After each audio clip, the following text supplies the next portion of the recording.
This week, we travel into a tome that takes us into the dark and gothic world of the 41st Millennium in Dark Heresy.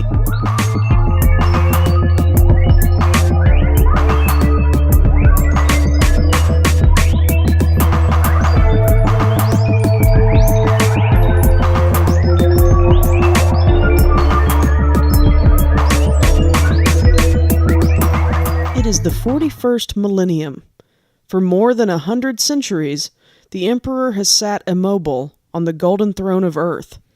He is the master of mankind by the will of the gods, and a master of 1,000,000 worlds by the might of his inexhaustible armies. He is a rotting carcass, writhing invisibly with power from the dark age of technology. He is the Carrion Lord of the Imperium, for whom 1,000 souls are sacrificed every day, so that he may never truly die. Well, welcome back to Tome Travelers. Hello. This is, of course, John from Passion Nerdly, and I'm here again with my wonderful Rife. I'm now the Rife. But of course. But yeah, here we are. This is Roxy. And today we are talking about Dark Heresy, obviously. Dun. Well, I think just to give the overview to people about Dark Heresy, whenever you walk into a gaming store and you see those tables set up and there's guys playing with gigantic armies fighting each other and you see all these crazy looking figures, it's either going to be war machines or it's going to be Warhammer 40K. yeah, You know. lots of Warhammer happening. Oh yeah. It is a very popular system put out by Games Workshop, and there is this kind of weird other side to it that when you know the fiction, and there's actually a character for, this thing called an inquisitor. And this is what the book Dark Heresy is about. We are in the Warhammer 40K world. And I got to say, this is, we started really light in the realm of roleplay. We hit Babylon 5, we've hit Spycraft. We are jumping into the deep end with this one, in my opinion. Because this is as far into nerdcore as you can get, in my opinion. Oh, I don't know if that's true, but it definitely is a different. I think it's a different nerd that I shouldn't say nerd in case it's considered derogatory. But I consider myself a nerd. I consider myself a nerd and a geek as well. But I do, I like tabletop gaming. I have very, very little, if any, interest in tabletop wargaming. Yeah. It's not war games in general, like war themed, even board games, are not anything that interests me. I'm not going to play Axis and Allies. Yeah. I'm not going to play Memoir 44. It's just, that seems like something, that is not something that I would consider fun. Yeah. Personally. Well, there's also the historic kind of side to that, but wargaming in of itself, it's just. But yeah, even in fantasy wargaming, we don't even play the HeroClix game, which is also very huge. But these all have large buy-ins. You have to keep up. I've never enjoyed things that I have to continue to pay for to play and enjoy and grow as gamers. I know, and we buy more books for D&D and Pathfinder and all these other things. They put out books after books after books. And I buy more board games and expansions. It feels different than, I have to buy all these miniatures, so I have my horde of whatevers to send into battle. It doesn't seem interesting to me. I may be oversimplifying it or completely judging it by a cover that, as someone who's never played it. But this would be the way that I would ever play the Warhammer 40K or Warhammer Fantasy Roleplay. It would have to be the tabletop RPG, not the miniature war game. And I think that's who this game was created for. I really truly feel that Dark Heresy was a way for them to create an interest with the roleplay aspect for gamers to pull them into Warhammer 40K, and I think they did a great job. But so let's go ahead and get started, and we'll talk about other things going on. So this game came out in 2008. Yeah, and 2008 was a year of a lot of interesting things happening, at least in our country. Of course, we had the election of Barack Obama. Before that, we had a lot of stuff happening with the Bush administration, the $150 billion economic stimulus package. Oh, yeah. That was also... I'm trying to see here what else. We have a list of things. I mean, there was tons of stuff. I mean, go ahead. Oh, well, I was going to say, like, the first thing on there that really just jumps out at me, because it really pulls back the history, because I didn't realize it was that long ago.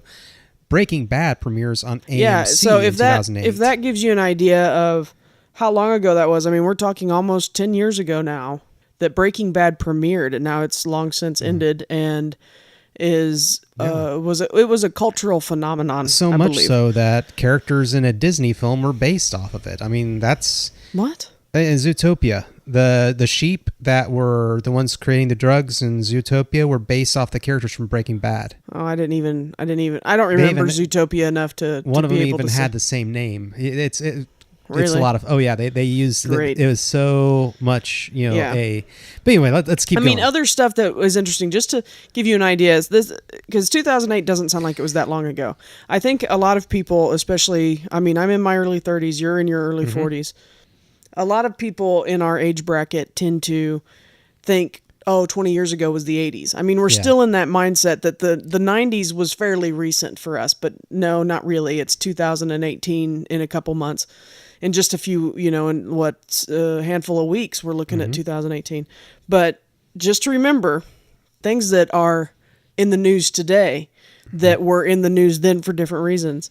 Vladimir Putin appointed Prime Minister of Russia in 2008. So, and now we know everything that's going on. And I'm not going to get into that because we're not going to make this political in any way, but... we had Lady Gaga's first album. And you think about how big she is now. Big. I mean, she rose and she fell and she's coming back and personally better than ever. I think her new stuff is great. Stuff. Oh my goodness. Fidel Castro retired as president of Cuba after nearly 50 years. I mean, this is big. This is big stuff that happened, and it doesn't seem like it was that long ago. Or in some cases, it feels like it's been a heck of a lot longer than 10 years. But because quite frankly, granted, 10 years ago, I was in my early 20s, and really Russia was not a blip on my radar as far as their politics or anything. Yeah. Not anything like it is now for people in their early 20s. I mean, it's everywhere. But... And I definitely want to do kind of a shout out to some extent, that there is something else that came out in 2008, and that was the Alpha Omega game. That you and I have done a podcast for Patreon backers here. Whenever we get our Patreon page set up, we talk about Alpha Omega, which was a big RPG that came out that had weird ties, all sorts of things, and we have a whole episode recorded for that I was actually going to mention later. Oh, I'm sorry. But that's all right. We have a full episode for Alpha and Omega content if people are interested in it. But yes, 2008 saw a viral marketing campaign called Ethan Haas Was Right that was actually leading into this bizarre RPG called Alpha Omega, the beginning and the end, I think is the beginning of the end or the beginning and the end, I think. I think it was the beginning and the end. And, and it was linked with things like Cloverfield. That was when Cloverfield came out and viral marketing really hit its stride, I felt, with Cloverfield. And so they felt like the Ethan Haas Was Right viral campaign had to be linked to the Cloverfield films. Yeah. But anyhow, like I said, if you guys are interested in learning about that, or if that is a game you have played and you want to hear our take on it, we do have that episode for you over on our Patreon page at www.patreon.com/PassionNerdly. We only have 2 tiers right now for support. Not asking for a whole lot. This is just if you enjoy what we do and you want to throw some support our way, we really appreciate it, and we will have gifts for you. So, thank you so much. Also in 2008, beside all the other stuff that we mentioned politically, on January 25th, so early in the year, the BL Publishing arms of Games Workshop, a gaming company based in Nottingham, UK, released Dark Heresy under their Black Industries imprint. Yes. So we did that. That is when Dark Heresy officially hit the shelves. Yeah. And that's, Games Workshop, which is the mega company that creates Warhammer 40K. Black Library Publishing, BL Publishing, which puts out their rule book for Warhammer 40K, and their sub-industry, which Black Industries, Yeah, it was just an imprint. Yeah. That they were going to use that they used for a number of years for their games. I believe they did Talisman, because they did their board games as well, not just RPGs. They actually had some games that were, not just war games. And Talisman is a huge game. I think just about most of the gamers I know have played Talisman. It's not one of my favorite games, but it is, to many people, a very important part of tabletop gaming as far as like board games go. And I feel like the only edition of Talisman that came out on the Black Industries imprint, I believe, was the 4th edition, but I could be wrong about that. But I do remember reading that online, I think. Or I know that the 4th edition did come out on the Black Industries imprint in 2007. But wasn't there the mass market release, the one where it hit the shelves? That was not the first time that people were able to get their hands on Dark Heresy. Oh, no. Yeah. It's like, did they want to test the waters? Were they just going to see, is there demand for it? Well, I know, we did read that they had done a demo booklet at Gen Con in 2007.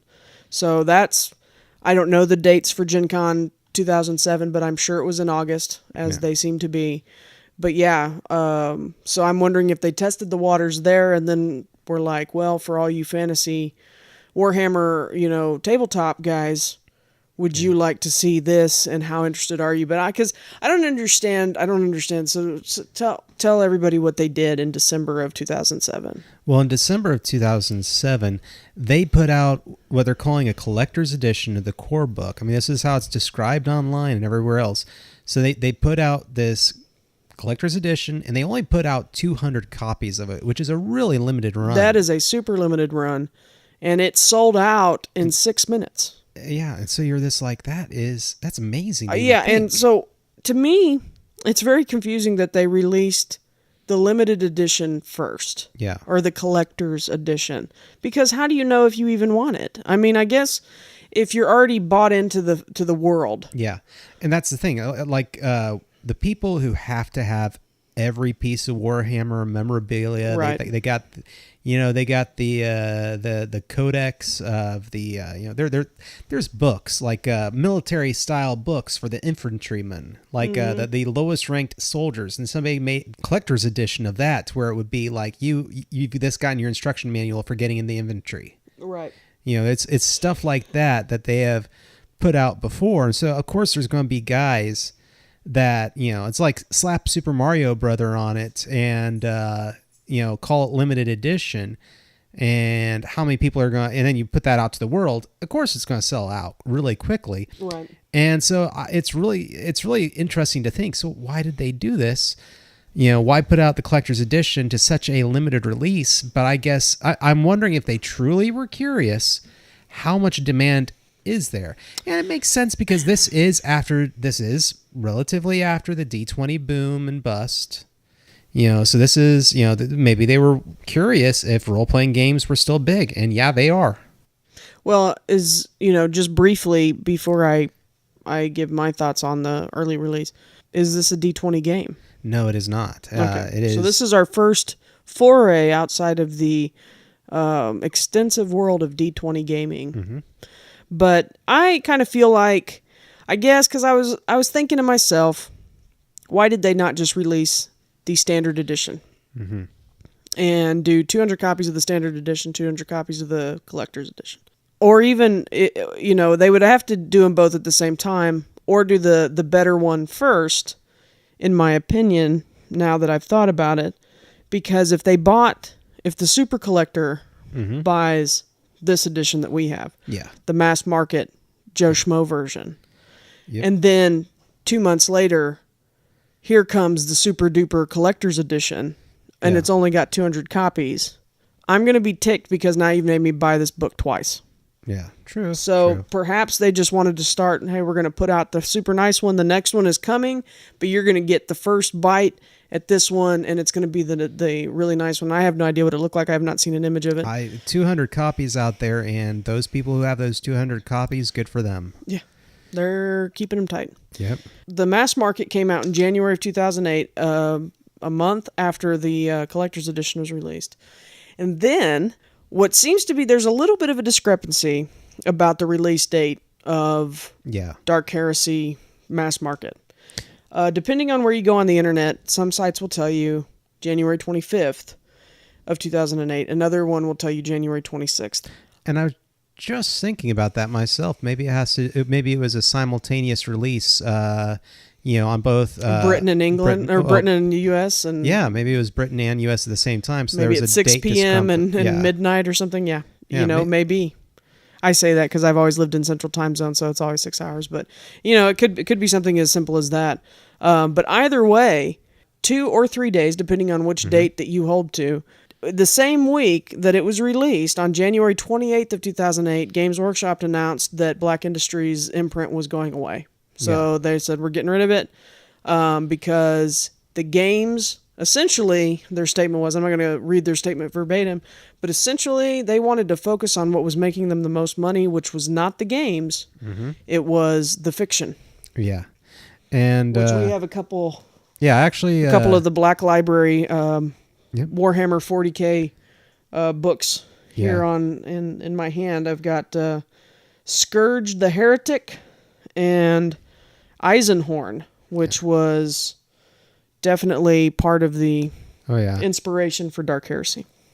It kind of makes sense. I understand. Yes, the book sold extremely well because at that time, Warhammer 40K was the game. I mean, when I think about it, at that time period, that was the war game everybody was playing. I really am wondering if Privateer Pit Press with their game, War Machine, and some of the other games that have gotten bigger now in recent years, I wonder if those were really on the map. So probably, the Warhammer 40K battle tabletop scenario gaming, that might have been it. That might have been like the big ticket item out there. Right. But yeah, so after that, now that doesn't mean the Dark Heresy went away, or that's when its journey ended, because it couldn't be farther from the truth, because Dark Heresy is still available even today, and we'll talk about that as well. But yeah, Fantasy Flight picked up the licenses, licensed those out to Fantasy Flight just a month later. So in February of 2008, Fantasy Flight was able to pick up that license. And knowing Games Workshop and the way that contracting for such big properties works, more than likely that was something that they had already in the works. This probably wasn't just a sudden announcement. They probably had already talked with Fantasy Flight Games ahead of time, but the announcement was not until a month later. Right. And we haven't mentioned it too much. I don't think it might have came up briefly, but Green Ronin was also doing a lot with the Black Industries imprint, and they continued to help. There mentioned Chris Pramis, who I believe we mentioned Green Ronin and Chris Pramis probably every show. We have a lot of stuff by them. We do support that company very strongly. Yeah. We have seen them at cons and have met Chris a couple times, and he has no idea who we are, but we're kind of... I saw him on Tabletop, and I just think he's the coolest because he did the Dragon Age RPG, and they want to do a Mass Effect RPG, but they're not allowed, and so they just make my day. Yeah, Chris is an amazing person. We do love Green Ronin. It's really interesting. I have made this suggestion, and I'll toss it out there. I'm pretty sure that we could start up in the gaming industry a 7 Degrees of Green Ronin game. Yeah, because they have literally been attached to so much that we have looked at, and not intending that we were looking for an attachment to them, but he's just done a ton of stuff in the industry. You could literally you could mention a game and start mentioning, different people involved in the industry, artists, whatever, and suddenly you're either at Chris Pramis and Green Ronin. Yeah. But anyway, I think that'd be fun. Yeah. Yeah, that's the gaming 6 Degrees of Kevin Bacon. So, and your personal history with the game. Oh yeah. We all know my personal history with the game. Yeah. I haven't played it. But maybe interested in this. Well, and that's one thing that I'll say. If you're a gamer and you're anything like me, where the war game itself, you know of Warhammer 40K because you've seen the walls of minis, you've seen the big tables of terrain, and you see these guys just spending hours and doing Warhammer, and that is your experience with witnessing Warhammer.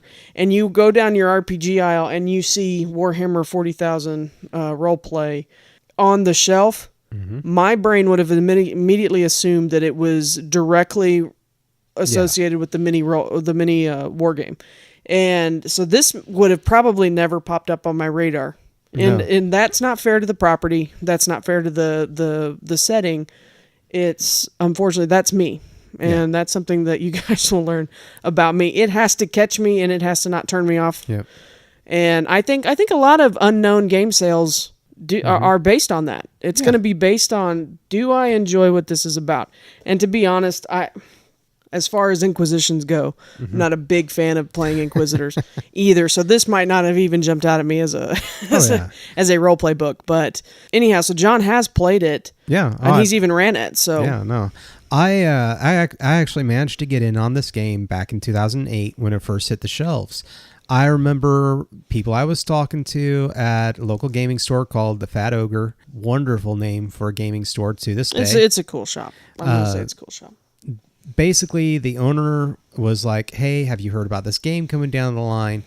And I was like, not really my thing. I've never been a big fan of the power armors with the Warhammer 40K. This didn't do anything to ring my bell. And he's just like, no, you got to understand. It's a little something like Dune. It's a little something like a lot of these other space opera series. And I was like, okay, well, you piqued my interest.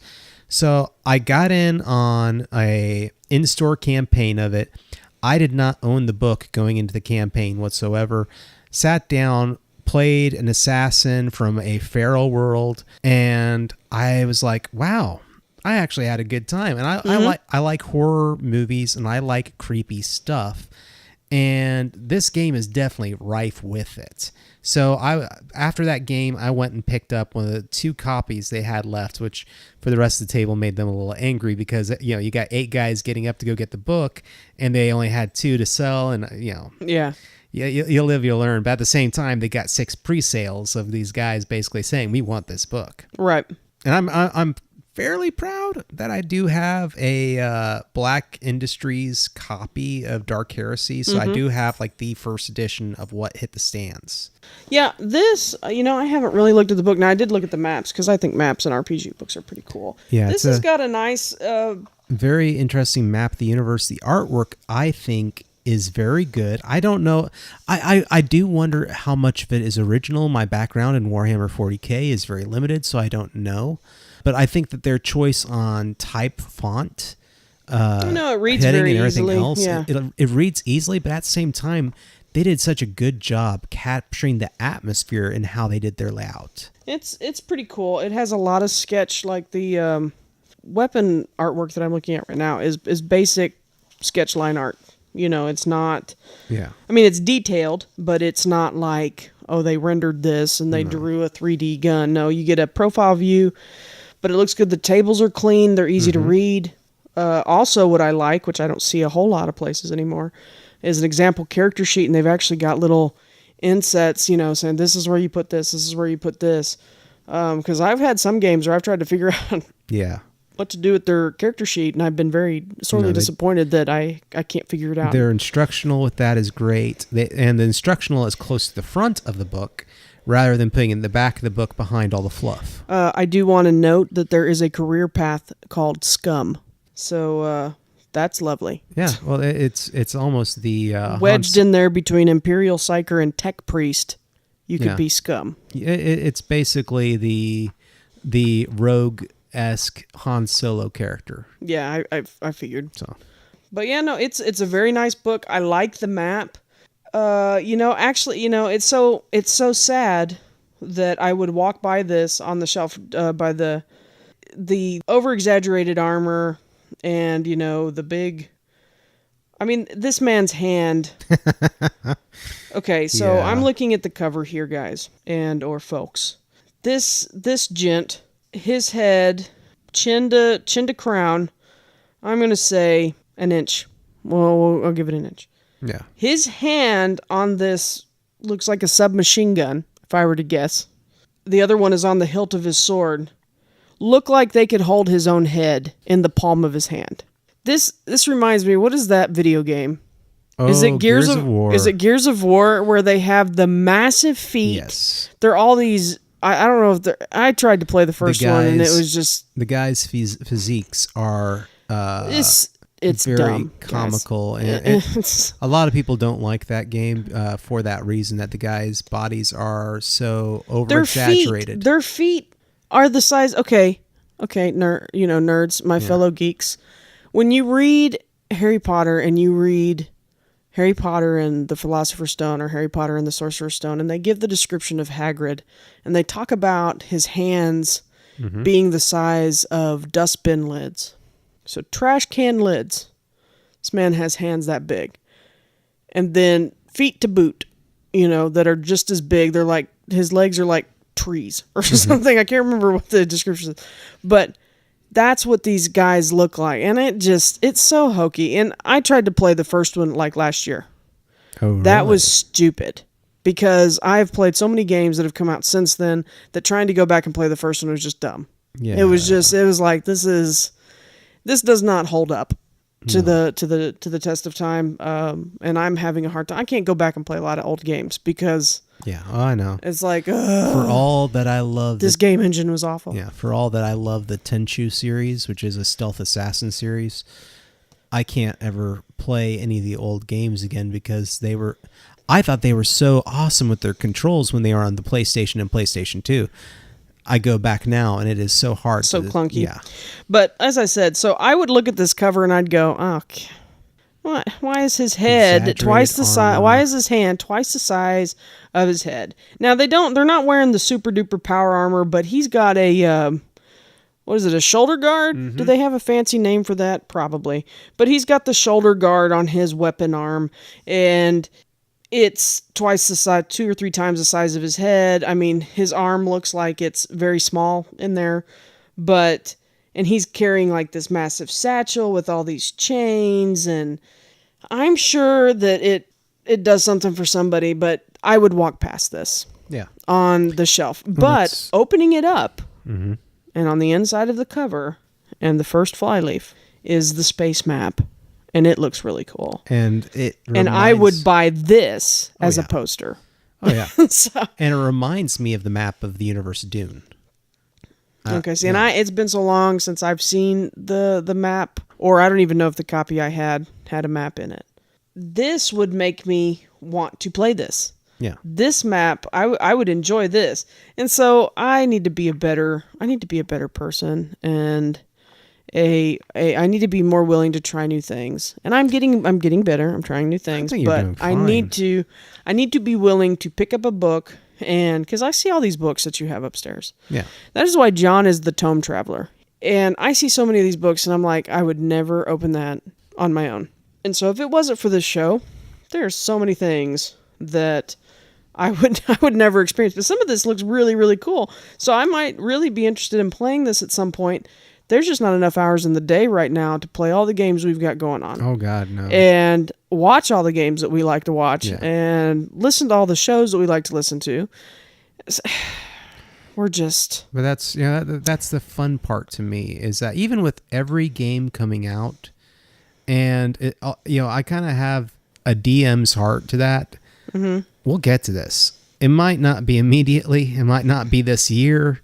But I promise that if you want to play it, if there's a desire for it, I will gladly run whatever we got. So, I know. Yeah. And I'm sure we can find some folks to play with us. And then, I ran it later on at a game series that I called the Grim Dark Games. But I ran a series of games, 2009 to 2010, where I introduced players, because this was, again, during the D20 bust. And I was trying as a GM to get people interested in role-playing games again, and using my talents with horror gaming to get people into it. Mm-hmm. So we ran Dark Heresy, and we ran Hunter the Reckoning, which is set in the World of Darkness by White Wolf. Right. I find it to be a very interesting property, obviously, and it's got a pretty good history. I mean, we're talking about these things, and so it got picked up by Fantasy Flight Games, who continued to produce it. They had their first edition, and pretty soon thereafter, they had a whole series of books. Oh yeah, there's 14? Oh yeah, I mean 14, 15 books. Yeah, this property, this kept on going. They did something that at that time was a big deal to me. I struggle as a DM trying to come up with creatures for people to fight. And that has always been an issue for me, is game systems that don't give me adversaries. But the series Warhammer 40K actually did put out, some things for you to fight. They gave you a creatures book and several things that really helped to cement the universe altogether. Just a super prolific game when you really look at it. And I think out of any of the properties for Warhammer 40K, I think there's 3 comparable properties. There's the Rogue Trader, which is these interstellar traders that basically, I almost want to call them the gophers of the universe. Yeah. They go and they bring trade and items all across the universe and kind of operate outside the law, but a lot of times they were the ones providing communities with what they needed when the Empire couldn't. Right. So there was that part. There was Death Watch, which allowed you to play the Space Marines and the gigantic armor, which is another portion. That's probably the more well-known portion of the Warhammer 40K that's universe. What I always see is the Space Marines. And then there's the Black Crusade, which is a game where you are actually taking on the role of the adversaries of the Warhammer universe. You're basically acting as a portion of Chaos, one of their servants of Chaos and these entities that lurk beyond. So those are the adversaries in this game. Right. But as far as the game goes itself, Dark Heresy, you are an acolyte in service of an inquisitor. So you start off on the lowest rungs, and the gameplay, it is pretty much exactly what it sounds like, Inquisition. You are at the center of an investigation into something that is a threat to the Empire. And you are thrown into it, you investigate a little, you follow the clues, and it's pretty much guaranteed that it is going to end in combat. Okay. The characters root out the threat and eliminate them. So it really is a straightforward game almost every time. It is the right into the fire scenario. There is always, there is always an enemy to fight in this universe.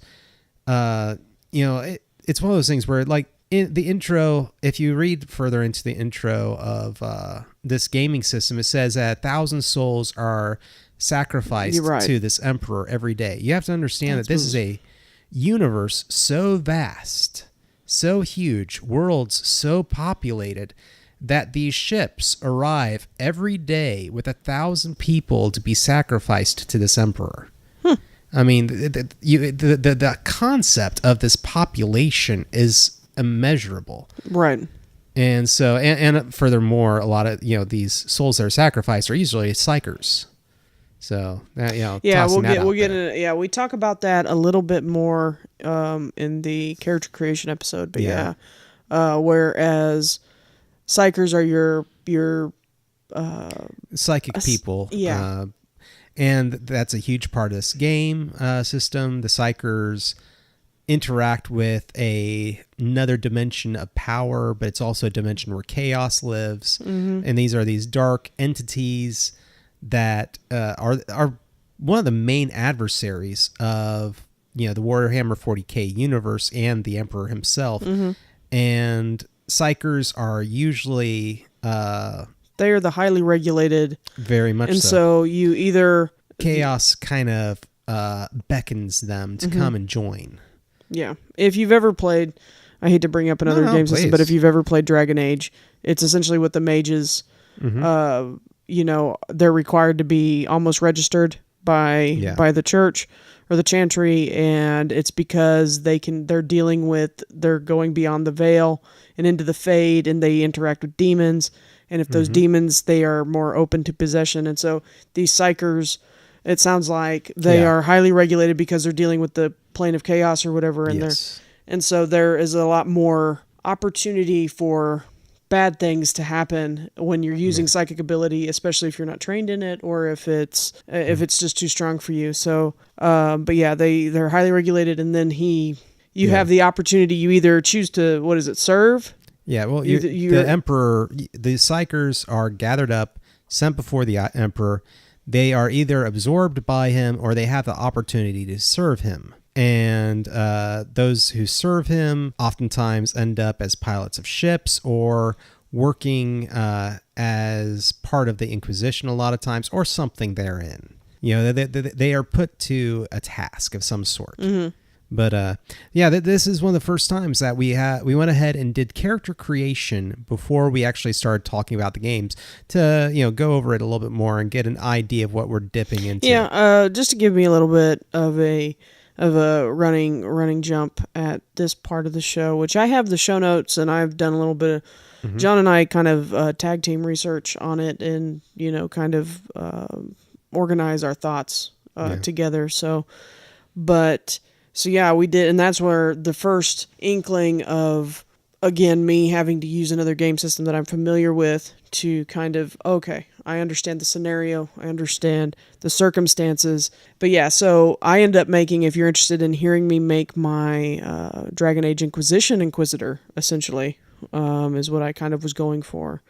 The character that I created for that video game, I tried to kind of take some of those ideas and the way that I played her and create a character for Dark Heresy, because she was a pretty BA Inquisitor and she handled it. But so this is, in character creation, you come under the realization that this game runs in a pretty interesting way to introduce a little bit of chance into the game system. It uses D100s, D percentile, to essentially create your difficulty. Mm-hmm. In order to get a success in this game with your skills or your stats, you have to roll under or equal to succeed in a test. So it's actually a fairly difficult game. I don't know if you remember a lot of your stats, but most of your stats were like in the 20s and 30s. You had some, it's a very difficult game when you first get into Dark Heresy, which is to simulate the kind of, you were dropped into the grinder. Mm-hmm. And there is not a great chance of you coming out the other side. But if you do, hey, you're going to be great at your job. Right. And so, when you think about that, so here you are, you have a 30 in a skill, your good skills. Mm-hmm. And you're trying to roll equal to or under that, so to be able to succeed. Right. So you're in this firefight with a chaos entity, and the game really becomes somewhat a thinking game where there are ways to get modifiers, such as bracing your weapons, hiding behind cover, really thinking about your tactics, which of course is a part of the war game itself. Mm-hmm. But you're thinking about your tactics in order to raise those chances, because there are opportunities to add like a plus 20 to your stat based on things that you can build up. Yeah. See, I don't do well with tactics. Yeah. Especially like group tactics. And I know that's not what this is dealing with, but I think that's one of the things that's my drawback with wargaming is I cannot see, even if I can physically lay my eyes upon the big picture, I have no idea what to do. I don't know any of that. That's just, so tactically, I am not a great role player. I'm there for the ride. I just kind of charge in. Well, that's one of those things with a lot of other role-playing games. It's, that we'll touch on eventually. It's more story-based, which is much more what you're interested in. Right. And a good game lets the players all tell a story. But this game, it really is. This is really a game where the opportunity to role-play out a smaller, condensed version of Warhammer 40K. Okay. So, and I'm sure that is probably very beneficial, or very, something that a lot of people want to do. Oh yeah. So. Well, I mean, for the combat happy, less role play, more kill, bang bang, shoot. Shoot 'em up, pow pow. Yeah, and what's the phrase? Murder hobos. For the murder hobos out there. This is definitely a game kind of aimed at them. Now, there's an opportunity for roleplay always if you have a good GM. Yeah. Well, and that's the thing. We talk about a lot of stuff and we kind of make some generalizations about games, and what we want our listeners to understand is that it's not that we're necessarily we're not poo-pooing different styles of play, because every table is different. Yeah. Every gamer is different, and every GM is different. Absolutely. So what works for us or what doesn't work for us may be the cream of the crop for you. Yeah. And so, if this sounds like something that you would be interested in playing, go for it. Oh, yeah. Because the main thing is, ultimately, a game is the vehicle for fun. Yep. You pick out your vehicle, whatever it is that motivates you and your friends and gets you from one place to another having fun. Yeah. And so, that's all there is to it. Now, I will say the rolling situation in this game, the basic mechanic, just how you've described it, rolling percentile dice or D100s, I suppose, and having to equal to or less than your target number. Feels very Call of Cthulhu, Chaosium system, because I believe that's how they are run. And so are skills in Palladium games. Okay. So, Yeah, when we rolled up for Heroes Unlimited, I believe. Yeah. But no, I enjoyed creating the character quite a bit. I was pretty happy with how my character turned out, and I don't have that sheet with me. I should have, but I kind of liked it. I think I would like the system where unfortunately, my strengths, however statistically improbable it is, I tend to roll low. I've always tended to roll low. Every now and again, I can roll high. Even on digital rollers, I roll low. I love like the 2d20 system. Yeah. Where I'm trying to hit low numbers, where ones are crits and 20s are complications. That is my bread and butter. Yeah. I can thrive in that system. And so trying to hit something low on percentile die, I'm pretty sure I can do that. Yeah, I think. Absolutely. I mean, I know it's all chance, but I just seem to I don't have the Will Wheaton touch. I do not roll ones all the time, but I roll low. Yeah. But that's ultimately the thing. I mean, it is about the chance, you know, but it's also to what degree they give you that chance. Right. How much do you succeed? And that's one thing that I like about these kinds of systems where when you're trying to hit a target number, okay, in D&D or Pathfinder, any D20 game where you're hitting an armor class or whatever, and you have to roll above it to hit it. There is some room for levels of success. Yeah. But it doesn't feel as much, because if I hit, I hit, I hit. Mm-hmm. Even if I just barely hit, if I roll damage, because I could get a 19 plus, some ridiculous number. Let's say I had a 19 plus 8, and I did not crit on a 19. Yeah. I get a 19 plus 8, we'll say even a 12. Say I'm a high-level character, I'm getting a plus 12 on my attack rolls or something.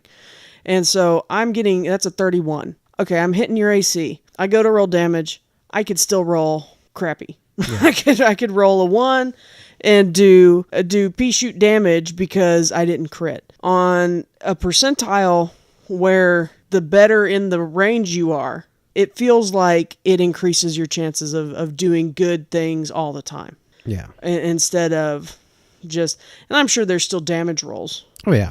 And so you can still get screwed over by damage rolls, I'm sure, but I think so, but at the same time, I believe that the amount that, that there is actually a set damage. If my target number is 36 and I roll a 15 on my percentile dice, does that increase my chances of doing more damage? I believe so, but at the same time, I remember all sorts of odd things when I was playing the game. He's played a lot of games, ladies and gentlemen, so if he gets something wrong in here, please. Well, no, I remember. Don't hesitate to correct this one time, during a game that we were playing, we were basically breaking up a group that were trading in Xenos. They had captured some aliens and they were selling them which of course Xenos in and of themselves are illegal. Selling them would be equally illegal, even if you've captured them. What are Xenos? Xenos are aliens. Oh, okay. So I saw that it's in this omnibus that you have. There's a book called Xenos. Yeah, but so there is, this group that captured aliens, and I was smart, and I got myself a grenade launcher, which is, of course, the ultimate just shoot and, whatever. But, boys and their grenade launchers. What can I say? But so I shoot into this room, and I remember, so I did really good on the shoot, and then I think I had to roll a a D6 or D8 because I needed to figure out which way the grenade lands, and then it rolls a certain direction and goes off. And I remember that I shot this grenade into this room, perfect landing, hit the place I wanted it to go, and then it rolled the wrong way and it didn't hit anybody. That was not fun. So you still have that element of chance, and you can flub it completely. Yes. Even if you get your nice percentage roll. But I will say I had a great time with that game, and it became an imprint of characters that I have tried to create ever since. I love the concept of the assassin character. I think this is something that stays in our psyche altogether. Otherwise, the popularity of Black Widow, as far as the character goes. Right. So, but anyway, talking about all this with Black Industries, going back to the beginning though. Yeah. So we've talked about the game, and now let's talk a little bit, because we did mention that Black Industries closed down very quickly. So we're going to do a quick overview just so you guys understand the timeline as we understand it. Yeah. In 2003, there was, prior to 2003, there was a James Wallace, a games creator, had a company called Hogshead Games, but he shut that down in 2003. Yes. And they were doing, I assume they were doing Warhammer Fantasy Roleplay. Warhammer Fantasy Roleplay games. They had gotten the contract to continue the production of first edition. Okay. So, but he shut it down in 2003. So that license for Warhammer Fantasy RPG went back to Games Workshop. Games Workshop began their Black Industries imprint just a year later as a branch of their Black Library, which is their literary fiction line. They gave them the license to produce the RPGs and other games. And like we talked about, they did Talisman, they did some other things. And hired Green Renine in 2003 also to work on publishing the Warhammer Fantasy RPG. Which was, I think, second edition. And then Dark Heresy was planned based on the exploits of the Inquisition and characters from Eisenhorn, which is the book that we have here, which is an omnibus of Xenos, Malleus, and Hereticus. Yeah. So Eisenhorn and Ravenor are two characters by Dan Abnett.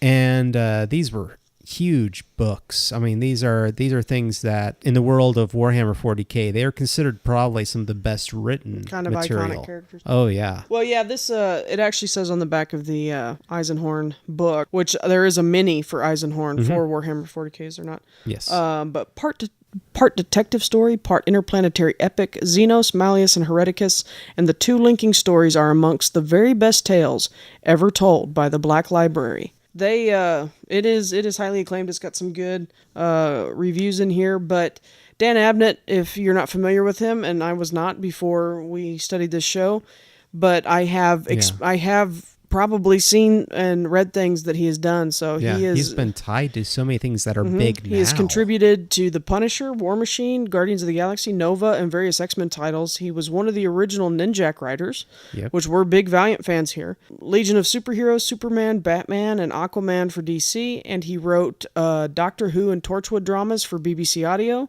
So if any of you guys have ever listened to the radio dramas, those are huge for Whovians.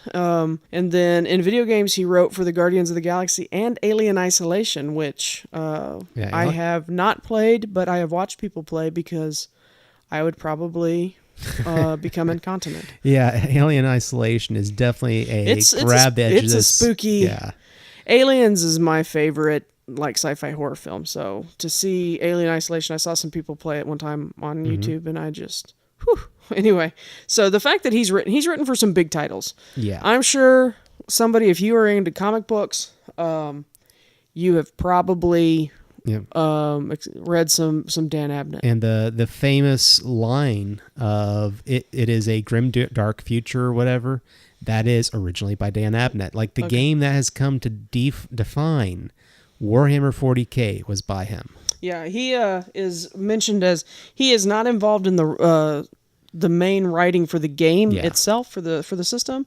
It was written by Black Industries employees Owen Barnes, Kate Flack, and Mike Mason, but major contributions from Dan Abnett. So he's a first name on there. So you know that he was consulted a lot and probably gave them a lot of good information on there. Yeah, Scourge the Heretic, the other book over there by Sandy Mitchell, was actually produced for the Dark Heresy game. I mean, it basically follows a team of acolytes. And so it very much follows like what their concept of what they want the role play to be like. Yeah, it talks about Inquisitor Griner, and yeah, she's written some other things as well, and it talks about Hereticus. But and as we said, we talked about Dan Abnett and where this game originated and where it came from. And as we said before, it was shut. The Black Industries imprint was shut down just after the release of this. But as we said, it did not in any way end. Fantasy Flight continued to produce a majority of the books for Dark Heresy and Warhammer Fantasy RPG with their own editions and a whole slew of Warhammer 40k RPG material up until 2015, including the second edition, which was released in 2014. Yes. But now... we just discovered actually tonight, John said he had heard rumors because we had thought as we were going into recording this episode that we were going to be telling you that Cubicle 7 had picked up Dark Heresy. Because, there was this huge article about... within a couple weeks ago that supposedly Cubicle 7 was going to be picking up... Well, we knew Cubicle 7, Cubicle 7 does have the Warhammer Fantasy roleplay. Probably about a month or two ago. HumbleBundle.com. If you guys are not familiar with Humble Bundle, I highly recommend them. We have bought many things. I have bought video games. I have bought series. I have bought almost the entire Doctor Who RPG set through their Humble Bundle program a few months or back in the summer for my nephew, and it was an amazing deal. But if you don't know, Humble Bundle they bundle certain things. They do book bundles, RPG bundles, comics bundles. Software bundles, video game bundles, and oftentimes the money goes to charity, and it's a great thing. You can actually denote in your contribution. You can set the sliders. How much money does Humble Bundle get? How much money does the charity that they're supporting with that bundle get? And how much money does the publisher get? Yeah. So you could be awful and not give Humble Bundle or the publisher anything and give it all to charity. I mean, or give them very, very little. I'm sure they get something, at least $1, I'm sure. But you can do that if you want and give it all to charity. But I know we've supported Geeks Who Code or Girls Who Code. We've supported several charities through this. I mean, even like clean water initiatives, things like that. Oh, yeah. It's a really cool organization that allows... and you get a lot of content for. Yeah, I mean, they have like the minimum price is usually the maximum minimum. I guess if you wanted the minimum maximum, it starts at like $5. Then you unlock like a second tier at a higher level, and then usually the top tier is usually like $25. Yeah. And so then you get all the previous tiers, kind of like a Kickstarter back, you know. But and then you can of course give anything above that. So, I mean, you could pay full price for all this stuff if you wanted to, and you really believed in the charity. Absolutely. And I would highly recommend doing that anywhere, paying over and above what they're going to offer. But if you want to support a charity, you don't have a lot of cash, but you want to get some books, $25 for 15 RPG books is pretty amazing. Yeah. So, and on this we saw that Warhammer Fantasy Roleplay they just did one a couple weeks ago, and we saw that all the stuff was going through Cubicle 7, and so when we started to prepare for this episode, we assumed wrongly. Well, there was an article that said that the Warhammer properties for the roleplay were going to Cubicle 7. They did. Yeah, they did, and. They're drawing a distinction that we may not have been drawing as harshly in this podcast as should be. Warhammer Fantasy Roleplay is a separate property, a separate license, I guess, might be the proper way to say it, from the Warhammer 40k properties. So Dark Heresy is specifically imprinted with a Warhammer 40k roleplay logo. Warhammer Fantasy Roleplay is now with Cubicle 7. They are excited. They have got a hold of it now. They're doing their thing. And I think they said by the end of the year, they're going to have their properties coming. Okay. But anyway. But Warhammer 40,000 roleplay, which is what we're dealing with, is going to Ulysses Spiel. And that's been since Gen Con. I don't know if we've mentioned them very much. We have some Ulysses Spiel materials. They are the publisher behind one of Europe's longest standing RPGs, The Dark Eye, as well as Torg, which they're dusting off and bringing out. Now, I don't know if they did Torg originally. They did not. Okay, so that's something that they've picked up as well. Well, now they hold all the licenses for Warhammer 40K RPG materials, including Dark Heresy, and you can get all of those on Drive-Thru-RPG. Which, at this moment. Very exciting. I mean, I'm so happy for Ulysses Spiel. I have backed most of their stuff that they've put out in North America. And, just saying the Dark Eye, they actually put out a edition for Dungeons & Dragons D20 license in the late 2000s. Okay. And it didn't do extremely well. But over in Europe, the Dark Eye is as big there as Dungeons & Dragons is here. See, that's hard to fathom for me, but it's cool. Yeah, there are books, there are video games. I think they have a series of 7 video games.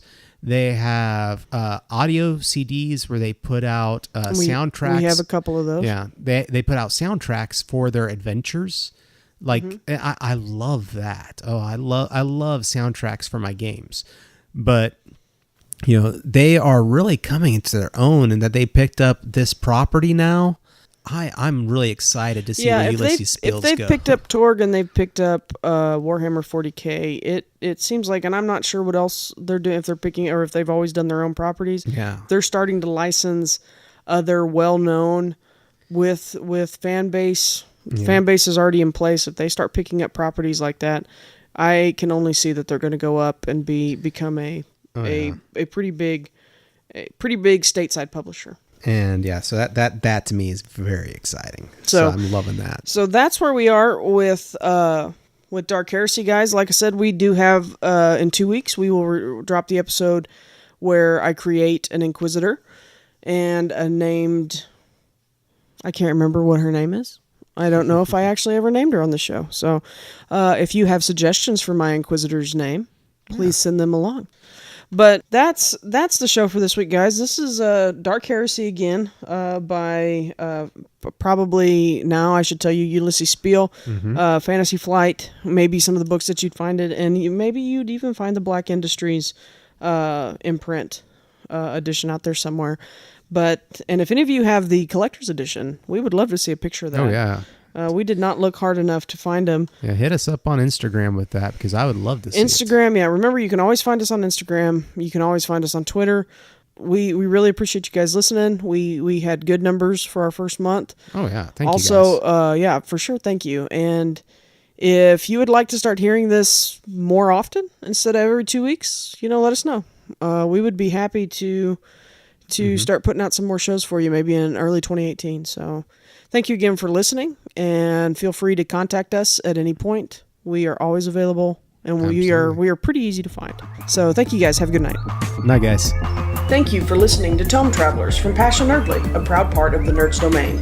For more information about us, check out www.passionnerdly.com, and you can follow @PassionNerdly on Twitter and Instagram, as well as facebook.com/PassionNerdly. Shirts available through tpublic.com/nerdsdomain, and please check out our Patreon at patreon.com/PassionNerdly. This has been a production of the Southgate Media Group. For more podcasts like this one, head over to southgatemediagroup.com.